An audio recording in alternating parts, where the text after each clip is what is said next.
The Roca London Gallery is designed by Zaha Hadid Architects, and as you know, Zaha Hadid is one of the most prominent female architects in the world. I wouldn't say that that's a reason to celebrate International Women's Day. I think you should celebrate the day wherever you are, but I think you'll agree with me that it's a fitting venue to discuss gender equality in architecture. To set this in an international context, I think there are gatherings happening across the world today, looking at the role of women in society. It was interesting for me to read that the organizers of International Women's Day in the last couple of years have tried to shift from recognizing challenges to women's equality to really celebrating female achievement. And I hope we'll be able to do both in this morning's discussion. It would be remiss of us not to recognize the role that the Architects Journal have played in really spurring this debate and bringing the question of women in architecture in a British context to the fore with their issue that I think many of you will have seen, very controversial cover. It surveyed 700 women practicing in the built environment sector in the UK and raised the fact that nearly 50% of their 700 respondents thought they might be paid more if they were a man, and more than 10% said that they experienced sexual discrimination at least once a week, which are fairly shocking figures about people's perceptions of their position within the industry. What do you feel that women contribute to architecture that men don't? It gets into that whole sort of tension and debate about, the difference between gender equality and whether the genders are equal. And I mean, I certainly believe, and I feel like it's an old argument or old discussion that the genders are not, they're equal, but they're not the same. And so I really believe that women approach life and move through the city and move through the world differently. A woman walking across the space, at 2 in the morning is going to have a different experience than a man walking across the space at 2 in the morning. So as a designer, you're thinking about that and bringing that to your design, whereas a man might not. I always come back to this thing, and I think we're all quite stuck on, are we different as men and women? Is it dangerous to enforce that? But definitely there are masculine and feminine ways of doing things. And some men do things in a very feminine way, and some women, I think often I do things in a very masculine way. But overall, beyond the culture of the workplace, I think the culture of architectural production is one that is full of what we together think of as masculine values. You don't always know whether it's being an impediment being female or not. Like, you're not consciously, you don't always know, you're just not consciously aware. Something might be nature and other things might be nurture, but we grow up in very different realities. And visually, in our visual, in the design, from a design aspect in a way, like the things that we have around us, the things that we wear, the spaces that we inhabit, where we meet people, like that whole language really is kind of quite different. Wherever you find your inspiration for what you produce and your architecture, if there is a difference in sort of cultural upbringing, we might as well take advantage of it. Men and women are one way of breaking us down into all the multiple overlapping layered individuals we are with our different palettes. We are still a heavily male practice, so out of 12 of us, 3 of us are women. But we do not want another young man with a beard in his 20s in this office. We do need to get some more voices in. I have to admit that I used to be, didn't want to take on women of childbearing age. I didn't not, but I sort of thought, oh, golly, we'll take her on and then she'll leave.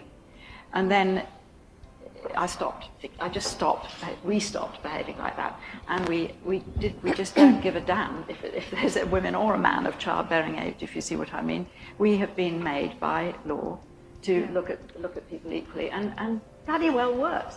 Female role models for myself is hugely important. I mean, I worked at Tutor Systems with Amanda Levitt and Jan Kapiski, which was an amazing experience for me, and it was incredible to have a female boss. Because for me it makes it just easier to imagine myself in that position. It might not be like that for all women, but for me really that kind of helps. I know from the small amount of panels I've been on, usually often the only woman surrounded by men who treat it like a kind of boys' club and they're all cracking jokes, they all know each other. And there needs to be more women in positions where they are being brought up as icons in architecture, not just the big names like Zaha, but any one of us could be contributing well to those kind of discussions, and we're often just anonymous because we're not in a named practice, we're just not known about because we're just part-time and dealing with so many different issues. the conversation to me is very much to do with how architecture is done in Western cultures, or the response to the possibility of architecture in Western cultures. And when I first went to Ghana, and I'd been very used to, you know, sort of like constantly coming up against obstacles in this country, and there was suddenly a situation where people said, you're an architect. God, it must have been hard in the UK. Do you want to do a master plan for us? What power stations would you like to do?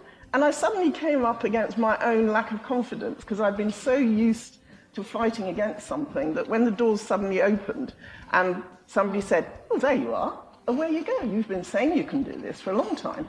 And I suddenly thought, well, I'm not really sure I can do. And so then you had to begin to build up your own confidence and find other means of support. So I think that when the doors do open, you find yourself perhaps not without the skills to do what you think you might be able to do. You can't do architecture without making mistakes. And I think women hate making mistakes, even more than men do. I think that's just I think that's what we're like. And so it means that women don't necessarily go for broke the way that men do, because they're worried about making mistakes. On the other hand, they are fantastically good at producing very, very good architecture because they're so careful. It also then leads into why, in some cases, we don't get paid as well, because I know for one, I'm just crap at negotiating salaries. I just don't even want to deal with that issue when it comes up. And you fall into that thing where, oh, well, you know, you like what you're doing, so you don't need to get paid properly for it. Yeah. So, but I really feel like that with that confidence that you're talking about would come a confidence to be able to, you know, negotiate salaries and be taken more seriously at that, you know, at that moment when you come in. So you set the ground. Talking about what the RIBA can do, I think it's a recognition that architects are part of the construction industry and also sit on the cusp of being a technician and an artist. And I think that's something that I've learned recently working with artists, is just working with people who don't care whether a building stands up or not, means that you then realise what your responsibility is and yes, how important that is. And also the wide range of possibilities there are for architects. If the profession would really support young architects and young designers, then maybe you would sort of get to a stage even before you get into that sort of setting up a family. In other professions, it's a little bit easier to get somewhere when you're relatively young or get recognition. It's a sign of a really good discussion that we have to stop short while there's still a lot more to say, as opposed to the reverse. I'd really like to thank Roca as our host for today's debate. Most importantly, to thank all of the panelists, Catherine, Joanna, Daisy, Elsie, Pernilla. And please do join us to stay for another coffee and networking if you prefer. Rush back to your desk. Thank you all so much for coming.